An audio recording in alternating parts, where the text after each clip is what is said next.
اور جنت سے آپ کے لیے پانی لایا گیا، اور بیری کے درخت جنت سے لائے گئے۔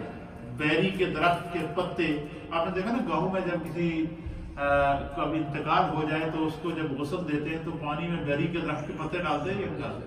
تو یہ جنت سے بیری کے درخت کے پتے لا کر پانی میں ملائے گئے تھے، اس پانی میں جس سے حضرت آدم علیہ السلام کو غسل دیا گیا۔ ایک روایت کے مطابق جو ہے وہ حضرت آدم علیہ السلام کی غسل دینے کے بعد آپ کو کفن پہنانے کے بعد پھر آپ کا ایک تابوت تیار کیا گیا جس کے اندر آپ کی باڈی کو رکھا۔ تابوت کے اندر صندوق جس کو کہتے ہیں، باکس جس کو کہتے ہیں، اس کے اندر آپ کی باڈی کو رکھا گیا۔ پھر جو ہے وہ جب آپ کی نماز جنازہ میں ایک روایت کے مطابق آپ کی ایک جنازہ جو ہے وہ حضرت شیس علیہ السلام نے آپ کے بیٹے نے پڑھائی ہے، اور ایک روایت کے مطابق آپ کا جنازہ حضرت جبریل نے پڑھایا ہے۔ یہ مختلف روایات ہیں۔ فرشتے بھی آپ کے جنازے کے اندر لاکھوں کی تعداد میں شریک تھے۔ اور پھر جو ہے وہ قصہ آدم سے جو ہے کہتے ہیں کہ ہمیں یہ بھی سبق ملا کہ اللہ تعالیٰ نے جنت پیدا کر دی ہے، جنت پیدا ہو چکی ہے۔ اس سے یہ سبق بھی ہمیں ملا کہ جنت پیدا ہو چکی ہے۔ اب جنت کی طرف ہم نے نیک اعمال کر کے، استغفار کر کے، توبہ کر کے، نمازیں پڑھ کے، عبادات کر کے، تسبیحات کر کے، تحلیلات کر کے، جو جتنا دین میں نیک ہوگا، جتنا دین کے اندر جس کے اندر جتنا تقویٰ زیادہ ہوگا، جس کا ایمان جتنا مضبوط ہوگا، اتنا اس کا قدم جنت کی طرف بڑھے گا۔ جنت ہمارا انتظار کر رہی ہے۔ اب ہم نے دو راستے ہیں۔ ایک راستہ ہے جسے صراط مستقیم کہتے ہیں، اس راستے پہ اگر ہم چلیں گے تو ہماری منزل جنت ہے، اور ایک راستہ ہے جو گمراہی کی طرف لے جاتا ہے، گناہ کی طرف لے جاتا ہے، جہنم کی طرف لے جاتا ہے۔ اس راستے پہ اگر انسان چلے گا تو اس کا حشر وہی ہوگا جو قابیل کا حشر ہوا ہے، اور اگر ہم صراط مستقیم پر چلیں گے تو جنت اللہ نے پیدا کر دی ہے اور وہ ہمارا انتظار کر رہی ہے۔ اس سے ہمیں جو ہے وہ سبق سیکھنا چاہیے۔ ساتواں سبق اس کے اندر قصہ آدم کے اندر ہمارے لیے کیا ہے کہ انسان خلوص دل سے تائب ہو تو اس کی توبہ قبول ہو جاتی ہے۔ آٹھواں سبق اس میں ہمارے لیے کیا ہے کہ حضرت آدم علیہ السلام نے بھول سے شجر ممنوع کھایا، اور اس کے باوجود تواضع عن توبہ کی اور کہا کہ ہم نے ربنا ظلمنا انفسنا وان لم تغفر لنا وترحمنا لنکونن من الخاسرین۔ تو اللہ تعالیٰ سے توبہ کی تو اللہ نے آپ کی بھول کو بھی معاف کیا، اور پھر اپنی خلافت کا تاج بھی آپ کو ملا۔ جب حضرت آدم علیہ السلام کو اللہ نے وجود عطا فرمایا تھا، جب آپ کے اندر روح پھونکی گئی اور مٹی سے جب آپ کا جسم تیار ہوا، اس سے پہلے اللہ تعالیٰ کیا فرماتا ہے وَإِذْ قَالَ رَبُّكَ لِلْمَلَائِكَةِ إِنِّي جَاعِلٌ فِي الْأَرْضِ خلیفہ، کہ میں زمین پر اپنا خلیفہ، اپنا نائب بنانا چاہتا ہوں۔ تو حضرت آدم علیہ السلام کو پیدا کر کے اللہ نے اپنی نیابت کا تاج آپ کو دے دیا تھا، لیکن جب آپ سے بھول ہوئی تو آپ کا جنتی لباس اتر گیا، وہ تاج آپ کا اتر گیا، آپ زمین پر اترے، 300 سال تک روتے رہے، استغفار کرتے رہے۔ لیکن جب آپ نے اپنے رب کی بارگاہ میں عاجزی اختیار کی، تو استغفار کیا، اپنے رب کو راضی کیا، اللہ نے وہی شان، وہی اعزاز، وہی عزت آپ کو واپس عطا فرمائی، اپنی خلافت بھی واپس عطا فرمائی، نبوت کے تاج سے بھی سرفراز فرمایا، اور آپ کو اللہ تعالیٰ نے عزت اور کرامت کا شرف پہنا کر قیامت تک کے لیے اللہ تعالیٰ نے جو ہے وہ بنی آدم کو عزت سے سرفراز فرما کر پھر رب کریم نے لقد خلقنا الانسان فی احسن تقویم کا تاج پہنا۔ ایک عزت اور کرامت کا تاج بھی اللہ نے حضرت آدم علیہ السلام کو عاجزی کی بنا پر، استغفار کی بنا پر عطا کیا گیا۔ اسی طریقے سے اپنی خلافت کا تاج بھی اللہ نے آپ کو عطا فرمایا۔ اسی طریقے سے جنت کو دوبارہ اللہ تعالیٰ نے آپ کو واپس جنت کی طرف لوٹایا۔ تو اس سے ہمارے لیے سبق کیا ہے کہ انسان کو ہر لمحہ اپنے رب سے استغفار اور توبہ کرنی چاہیے۔ جتنا بندہ توبہ کرے گا، استغفار کرے گا، اپنے رب کی طرف رجوع کرے گا، تو خداوند قدوس جو ہے وہ اس کو جو ہے وہ وہی اعزازات واپس عطا فرمائے گا، دنیا میں اس کی عزتوں میں اضافہ فرمائے گا۔ تو اس میں سبق ہمارے لیے کیا کہ اگر ہم چاہیں کہ دنیا میں ہمیں عزت ملے، سرفرازی ملے، اور ہر طرح کی جو ہے وہ اللہ کی نعمت سے ہم سرفراز ہوں، تو فرمایا عاجزی اختیار کرو۔ جو جتنی عاجزی اختیار کرے گا اللہ اس کی عزتوں میں اتنا اضافہ کرے گا۔ اور آٹھواں سبق اس میں ہمارے لیے کیا ہے کہ ابلیس حضرت آدم علیہ السلام اور اولاد آدم کا دشمن ہے۔ کیا سبق ہے قصہ آدم سے ہم نے سنا کہ ابلیس آدم اور اولاد آدم کا دشمن ہے، وہ انہیں زخم دینے کے لیے، نقصان دینے کے لیے، تکلیف پہنچانے کے لیے ہمیشہ طاقت میں رہتا ہے، اس لیے ہر لمحہ ابلیس کی شر سے پناہ مانگنی چاہیے۔ اور اس میں سے نواں سبق ہمارے لیے کیا ہے کہ حضرت حوا، اچھا آپ نے ایک چیز دیکھی ہوگی کہ یہاں ہر جگہ توبہ آدم علیہ السلام کا ذکر ہے، کہیں بھی توبہ حضرت حوا کا ذکر نہیں آیا۔ اس کی وجہ کیا ہے؟ فرمایا کہ یہاں اللہ تعالیٰ نے یہ وصف ذکر کیا کہ حضرت حوا کی توبہ کا الگ ذکر نہیں کیا، کیونکہ عورتوں کے احکام مردوں کے تابع ہیں۔ تو گویا جس طریقے سے حضرت آدم علیہ السلام حضرت حوا کو بتا رہے تھے، حضرت حوا بھی اسی طریقے سے کر رہی تھی، وہ ان کو فالو کر رہی تھی اور انہی کے وجود کا حصہ تھی، تو اس لیے اللہ تعالیٰ نے الگ سے ان کا ذکر نہیں کیا۔ اس سے مراد جو ہے وہ جب اللہ کی طرف سے یہ احکام نازل ہوتے ہیں نا وَتُوبُوا إِلَى اللَّهِ تَوْبَةً نَصُوحًا، اس کا معنی یہ ہے کہ یہ نہیں کہ یہ صرف مردوں کے لیے ہے، بلکہ اسی طریقے سے جتنا استغفار اور عاجزی مردوں کے لیے ضروری ہے، اتنی استغفار اور عاجزی عورتوں کے لیے بھی ضروری ہے، اور اس کو اللہ تعالیٰ نے بالکل آپس میں ملا کے رکھ دیا۔ پھر اسی طریقے سے جو ہے وہ حضرت جو شخص اللہ تعالیٰ اور اس کے رسول مکرم صلی اللہ تعالیٰ علیہ وآلہ وسلم کی اطاعت کرے گا وہ نجات یافتہ ہوگا۔ اس واقعے سے ہم نے یہ سبق سیکھا۔ اور جو شخص جو ہے وہ اللہ تعالیٰ اور اس کے رسول صلی اللہ تعالیٰ علیہ وسلم کا کفر کرے گا، نافرمانی کرے گا، وہ عذاب اور ہلاکت کی طرف ڈالا جائے گا۔ اس واقعے آج سیدنا آدم علیہ السلام سے ہمیں یہ سبق ملا۔ پھر ہدایت ربانی بھیجنے کا سلسلہ حضرت آدم علیہ السلام سے شروع ہوا اور سیدنا محمد صلی اللہ علیہ وسلم پر ختم ہوا، اور قیامت تک جو سرکار دو عالم صلی اللہ علیہ وسلم کی سیرت اور آپ کا طریقہ کار جو ہے وہ ہمارے اوپر رہے گا۔ پھر کہتے ہیں کہ حضرت شیس علیہ السلام کو حضرت آدم علیہ السلام نے چند ہدایات کی تھی، آپ نے چند ہدایات کی تھی کہ ان چیزوں پر عمل کرنا۔ پھر ایک واقعہ آپ نے بیان فرمایا، آپ فرماتے ہیں کہ میں جب جنت کے اندر گیا، جنت کے ہر درخت کے پتے کے اوپر لکھا ہوا تھا لا الہ الا اللہ محمد رسول اللہ۔ آپ فرماتے ہیں کہ جب حضرت شیس علیہ السلام پیدا ہوئے تو مفسرین نے لکھا ہے کہ آپ کی جو پیشانی تھی، اس پیشانی کے اندر جو ہے وہ ایک تو حضرت آدم علیہ السلام کی پیشانی میں جو نور محمدی تھا، وہ حضرت آدم علیہ السلام کی پیشانی سے وہ نور جو ہے وہ نور مصطفیٰ حضرت شیس علیہ السلام کی پیشانی میں منتقل ہوا۔ ایک بات۔ دوسری بات، حضرت حوا کہتی ہیں کہ جب حضرت آدم علیہ السلام حضرت شیس علیہ السلام پیدا ہوئے اتنے خوبصورت تھے کہ میں نے جب غور سے ان کو دیکھا تو حضرت شیس علیہ السلام کی دونوں آنکھوں کے بیچ میں لکھا ہوا تھا محمد۔ یہ جو آنکھوں کی کالی یہ جو اس کو کیا کہتے ہیں، آنکھ کی جو ہے وہ کالی، یہ کالا حصہ جو آنکھ کا ہوتا ہے، اس کے بیچ میں حضرت شیس علیہ السلام جب پیدا ہوئے تو ان کی دونوں آنکھوں کی یہ جو کالا حصہ اس کے بیچ میں انتہائی خوبصورت انداز میں لکھا ہوا تھا محمد صلی اللہ تعالی علیہ وآلہ وسلم۔ پھر فرمایا کہ نبی پاک فرماتے ہیں کہ میں نے حضرت شیس علیہ السلام کو آپ نے فرمایا کہ میں نے جنت کے ہر پتے کے اوپر لکھا ہوا دیکھا ہے لا الہ الا اللہ محمد رسول اللہ۔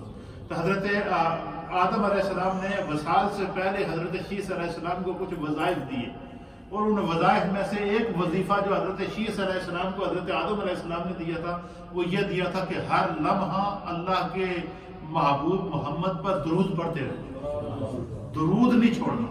اور میں کیوں؟ پھر حضرت آدم علیہ السلام نے حضرت شیس کو خود بتایا کہ میں جنت میں تھا تو سدرہ کا جو درخت ہے اس درخت کے ہر پتے پہ لکھا ہوا تھا محمد۔ کہتے ہیں کہ جب اللہ نے میرے اندر روح پھونکی تو جب میری آسمان پہ نظر پڑی تو آسمان کے چاروں کونوں پہ لکھا ہوا تھا لا الہ الا اللہ محمد رسول اللہ۔ حضرت آدم علیہ السلام کہتے ہیں کہ جب میں نے جنت میں حوروں کو دیکھا تو حوروں کی آنکھوں کے اندر لکھا ہوا تھا محمد۔ پھر کہتے ہیں کہ جب میں نے اللہ کے فرشتوں کو دیکھا، کہ حضرت آدم علیہ السلام حضرت شیس علیہ السلام کو نبی پاک صلی اللہ علیہ وسلم کی محبت کی تعلیم دے رہے تھے، کہتے ہیں کہ جب میں نے اللہ کے فرشتوں کو دیکھا تو فرشتوں کی آنکھوں کے اندر لکھا ہوا تھا محمد۔ آپ فرماتے ہیں میں نے حور و غلمان کو دیکھا، ان کی آنکھوں میں لکھا ہوا تھا محمد۔ جنت کے درختوں کے پتوں کے اوپر لکھا ہوا تھا لا الہ الا اللہ محمد رسول اللہ۔ آسمان کے کونوں پر لکھا ہوا تھا لا الہ الا اللہ محمد رسول اللہ۔ آپ فرماتے ہیں کہ آپ نے حضرت شیس علیہ السلام کو وصال سے پہلے یہ وصیت کی کہ محمد عربی پر درود پڑھنا، حضور پر درود و سلام بھیجتے رہنا، اور جب بھی دعا مانگو فرمایا کہ محمد عربی کے وسیلے سے دعا۔ یہ حضرت آدم علیہ السلام نے اپنے بیٹے شیس علیہ السلام کو کیا وصیت کی کہ جب بھی اللہ سے دعا کرو گے تو محمد عربی کا وسیلہ دینا، یہی وہ وسیلہ ہے جو میرے کام آیا ہے، وہ میں تمہیں دے کے جا رہا ہوں۔ تو گویا حضرت آدم علیہ السلام نے دنیا سے جاتے ہوئے بھی نبی پاک صلی اللہ علیہ وسلم کے فضائل، مناقب، عظمتیں بیان کرتے ہوئے اس دنیا سے گئے ہیں۔ اللہ تعالی ہمیں عظمت مصطفیٰ اور مقام مصطفیٰ کو سمجھنے کی توفیق عطا فرمائے۔ آج قصہ آدم علیہ السلام اور اولاد آدم کا ہم نے جو ہے وہ ابتدائی جو احوال ہے اس کو کمپلیٹ کیا۔ کل انشاءاللہ العزیز میں آپ کی خدمت میں اللہ کے عظیم نبی حضرت نوح علیہ السلام کا قصہ پیش کروں کہ قرآن میں حضرت نوح علیہ السلام کا ذکر، آپ کی تبلیغ، آپ کی تعلیم اور سلسلہ نسب کے اعتبار سے کتنی پشتوں کے بعد حضرت نوح علیہ السلام حضرت آدم علیہ السلام کی اولاد سے تعلق رکھتے ہیں، انشاءاللہ اس پر ہم کل گفتگو کریں گے۔